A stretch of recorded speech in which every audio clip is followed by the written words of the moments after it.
Welcome to daily football madness. और अगर आप इस चैनल को देख रहे हैं तो मैं तकरीबन पिछले 1 साल से दो चीजें कह रहा हूँ। पहली चीज ये कह रहा हूँ कि PK, Jordi Alba and Busquets should retire और लीव द क्लब, स्पेशली इस सीजन के एंड के ऊपर। उसकी कुछ रीजंस हैं, उनकी वजह से मैं ये बात कहता था, और वो डिफेंसिव रीजंस थी रही कि परफॉर्मेंस डिप हो रही थी, वेजेस बहुत ज्यादा थी, फाइनेंशियली क्लब स्ट्रगल कर रहा है। और इसलिए इन तीन प्लेयर्स का खासतौर पे नाम लिया जाता है because they are part of the defensive structure. और हम डिफेंसिवली बहुत स्ट्रगल कर रहे थे पिछले 6-7 साल से। ये सीजन हमारा बेहतर रहा था, ठीक है। हम स्ट्रगल कर रहे थे और ये डिफेंसिव पार्ट थे। ऐसा नहीं है कि सर्जियो रोबर्टो को क्रेडिट नहीं जाता वो डिफेंसिव डिबैकल्स का, या फिर फॉर एग्जांपल लांगले को क्रेडिट नहीं जाता, उनको भी इक्वली क्रेडिट, समेडो, ये जितने भी प्लेयर्स इनको भी। लेकिन आप समझ रहे हैं ना कि तीन क्यों इनका, अगर ये डिस्ट्रीब्यूट होते, कोई स्ट्राइकर होता, कोई डिफेंसिव मिड होता, या फिर कोई मिडफील्डर होता, या फिर कोई एक बैक लाइन में होता, तो फिर ओपिनियन डिफरेंट होती, राइट। फिर तीनों का नाम कंसेक्टिवली ना लिया जाता। बट उसकी रीजन थी, आई एम हैप्पी, और कि they are living as champion, चाहे वो जेरार्ड पीके हों, चाहे वो बुस्केट्स हो, चाहे वो जॉर्डी अल्बा। और आई think this is the right time. I think emotional होना वो बहुत अच्छी बात है, और दे हैव बीन लेजेंड्स, और होना भी चाहिए। लेजेंड्स हैं भाई, तीनों के तीनों लेजेंड्स हैं। बिकॉज क्यों लेजेंड्स हैं? Best, the most decorated centre back in the history is Gerard Piqué, the most decorated CDM in the history is Sergio Busquets, the most decorated left back in the history of Barcelona is Jordi Alba. तो भाई वो legends हैं, they have done everything for Barcelona. और भाई मैं हमेशा कहता हूँ, क्रिटिसिज्म और प्रेज दोनों साथ साथ रहते हैं। और मेसी रोनाल्डो नहीं इससे बच पाए, R9 नहीं इससे बच पाए, जिडान नहीं इससे बच पाए, बहुत से प्लेयर्स, बड़े बड़े प्लेयर गुजरे हैं, वो नहीं इससे बच पाए, तो इन प्लेयर्स ने कैसे बचना था? But this does not change the fact that these are legends. और एक और रीजन भी है कि क्यों है ये लेजेंड्स। वो मेरे लिए सबसे ज्यादा इंपॉर्टेंट रीजन है। देखो, परफॉर्मेंस और वो सारी चीजें, ये एक साइड के ऊपर, दे गेव अप ऑलमोस्ट, जो रिपोर्ट हो रहा है, 100 मिलियन इन वेजेस। और this is a huge gesture. वो पीके हैं, और आप इमेजिन करो कि 100 मिलियन से कितना फायदा हो सकता है वेज स्ट्रक्चर पे और साइनिंग्स को लेकर बार्सिलोना के लिए। 100 million is a huge amount. और आई थिंक पीके का 1 साल का कॉन्ट्रैक्ट था, बुस्केट्स का जो है वो ऑलमोस्ट एंड हो रहा था कॉन्ट्रैक्ट। फिर उसके अलावा जॉर्डी अल्बा का 1 साल का कॉन्ट्रैक्ट था। तो ऑलमोस्ट बार्सिलोना ने 100 million in wages as per report save किया है और गिव अप किया है इन प्लेयर्स ने। अब बहुत से प्लेयर्स हमने देखे, मैं छोटी सी एग्जांपल देता हूं, नथिंग अगेंस्ट एनी प्लेयर, जैसे गैरेथ बेल, उन्होंने अपना कॉन्ट्रैक्ट रन डाउन किया रियल मैड्रिड पे, ठीक है।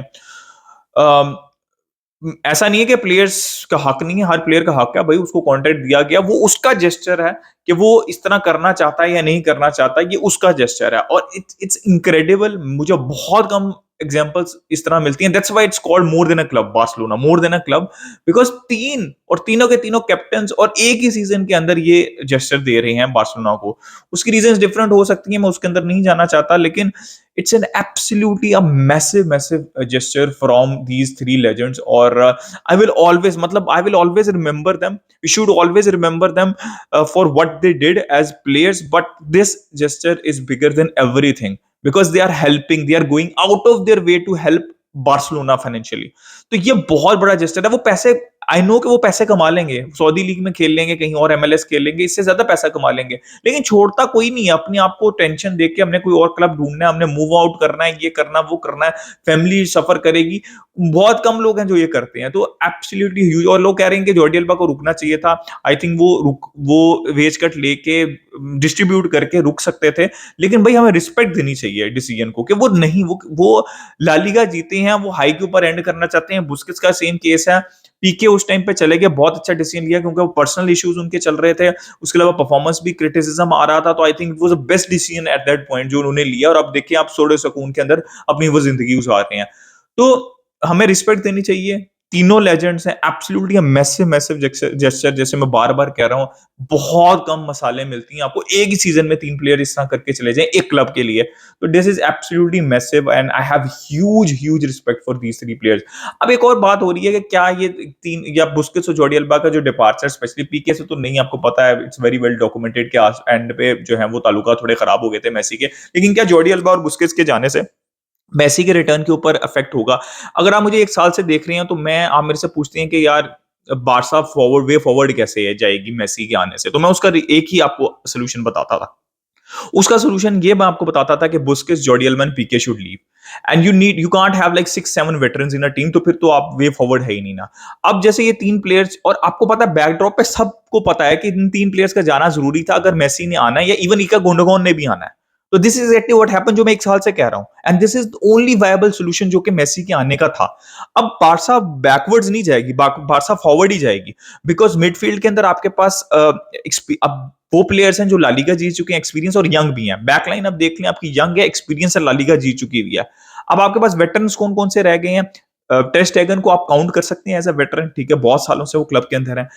फॉरवर्ड लाइन के अंदर सिर्फ लेवेंडोस्की हैं और मेसी हैं। अब आपको और भी ज्यादा जरूरत है इकाई गुंडोगन की आने की, एक एक्सपीरियंस प्लेयर के आने की। अब हम समझ रहे हैं सिर्फ 2 या 3 प्लेयर हैं अब आपके पास जो वेटरन हैं, जो कि हेल्प कर सकते हैं, और वो ये जरूरत होती है। अब कोई भी रियल मैड्रिड को देख लें, सिटी को देख लें, आप लिवरपूल को देख लें, 2 से 3 मिनिमम वेटरन्स, 2 से 3 सॉरी मैक्सिमम वेटरन्स होते ही होते हैं, और वो जरूरत होती है उस एक्सपीरियंस की।